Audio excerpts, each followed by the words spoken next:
छोटे बच्चे होते हैं ना, वो मैग्नीफाइंग ग्लास लेके खेलते हैं। उस मैग्नीफाइंग ग्लास को सूरज की रोशनी में रखते हैं, नीचे रखते हैं उसके पेपर।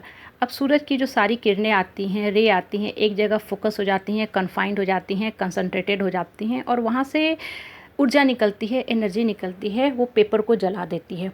ये क्या बताता है? ये बच्चों को शिक्षा नहीं देता है, ये चीज़ हमें शिक्षा देता है फोकस ऑफ माइंड की, फोकस ऑफ कंसंट्रेशन की शिक्षा देता है।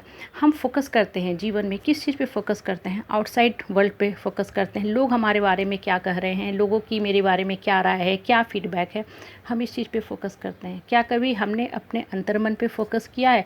क्या कभी हमने अपने अंतर्मन की शक्ति को, अपने आत्मबल को मजबूत करने पे फोकस दिया है? हम रोते हैं, गिलगिलाते हैं, बिलखते हैं, माफ़ी मांगते हैं, लोग हम पे शासन करते हैं, दबाते हैं, डराते हैं, धमकाते हैं। हम सोचते हैं हाय है हमारा क्या होगा, हम तो बिल्कुल अकेले हैं। लोग हमें पेट पपेट पालतू एनिमल की तरह इस्तेमाल करते हैं और जितना हम लोगों पे डिपेंडेंट होते हैं, लोगों की जो दबंगई है वो बढ़ते जाती है, क्योंकि उनका अहंकार स्ट्रांग होते जाता है। उनके अंदर की जो रावणी शक्ति है, निगेटिव शक्ति है, और ज़्यादा स्ट्रांग हो जाती है और वो हम पे और शासन करते हैं। इसलिए लोगों के ऊपर फोकस करना छोड़ो। फोकस करना है तो अपने मन पे करो, अपने अंतर मन को जागृत करो, अपने आत्मा को जागृत करो, जहाँ माता बैठी हैं। हम जागरण करते हैं, हम किस चीज़ का जागरण करते हैं? नाच गाना, म्यूजिक, डांस बजाते हैं, थिरकते हैं, वो क्या है? That is all temporary happiness, that is all temporary happiness. वो आपके अंतर्मन का जागरण नहीं है, वो सिर्फ क्षणिक खुशी देता है, एक क्षणिक आवेग है। जागरण करना है तो अपने अंदर जो माता बैठी हैं उस शक्ति को जागृत करो, वहाँ से आपको ऊर्जा निकलेगी, एनर्जी मिलेगा। आप जीवन की परिस्थिति और परेशानी से विचलित नहीं होगे। आप थोड़ी सी कष्ट होता है, परेशानी होता है, परेशान हो जाते हो, रोने लगते हो, लेकिन आप ये भूल जाते हो कि ऊपर वाला हमारी कैपेसिटी के हिसाब से ही काम देता है, सौंपता है।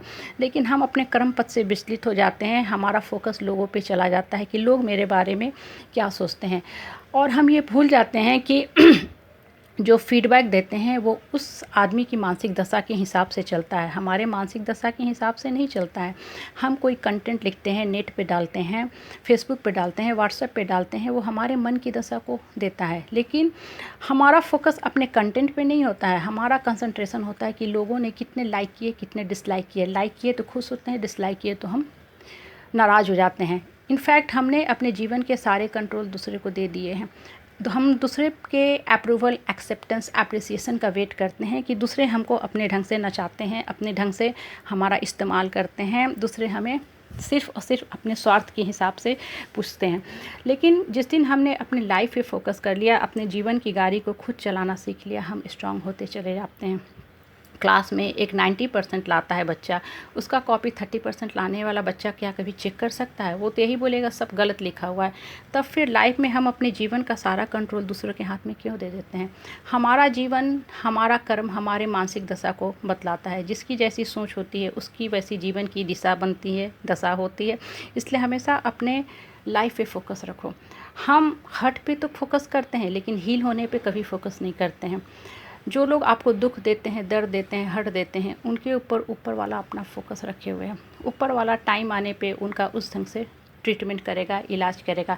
लाइफ में everything fair, justified, absolutely accurate and perfect होता है। हर क्रिया का प्रतिक्रिया होता है, एक्शन और रिएक्शन होता है। न्यूटन ने भी बताया है और गीता में श्री कृष्ण ने भी यही बात बोली है। इसलिए हमेशा फोकस स्वयं पे रखो, अपने अंतर मन पे रखो, अपने अंदर की साधना, शक्ति, चेतना को जागृत करो। जितना ज़्यादा आप अपने मन पे फोकस रखोगे, आप स्ट्रांग होते चले जाओगे। और जब जब आप दूसरे पे डिपेंडेंट रहोगे, आपको क्या मिलेगा? दुख, दर्द, कष्ट, कलेश, संताप के हिसाब से आपका जीवन गिरता जाएगा। इसलिए हमेशा अपने जीवन को ऊंचा उठाओ। जिस दिन आप अपने अंतर्मन में माता को जगा लेते हैं, लोग आपसे डरने लगते हैं, लोग अब आपके सामने आने में घबराने लगते हैं। क्यों घबराने लगते हैं? क्योंकि उन्हें पता है कि अब आप उनको जीवन का दर्पण दिखाओगे, आप उनकी गलतियों की तरफ इंगित करोगे, इंडिकेट करोगे। अब आप उनसे डरना छोड़ दिए हैं। लोग भी सोचने लगते हैं कि इनके अंदर कौन सी, इनके आत्मा में परमात्मा आके बैठ गया है, बैठ गई है, कौन सी माता, कौन सी शक्ति इनके अंदर आके समा गई हैं कि अब ये हमसे डरना छोड़ दिए हैं। So be very very careful about the life. हमेशा अपने माइंड पे फोकस रखो, अपने अंतर्मन पे फोकस रखो, अपने अंदर की जो माता हैं, जो शक्ति हैं, जो हमारे जीवन को चलाती हैं, उस पे फोकस रखो। वही हमें आगे बढ़ने में मदद करता है। सो बी केयरफुल अबाउट लाइफ।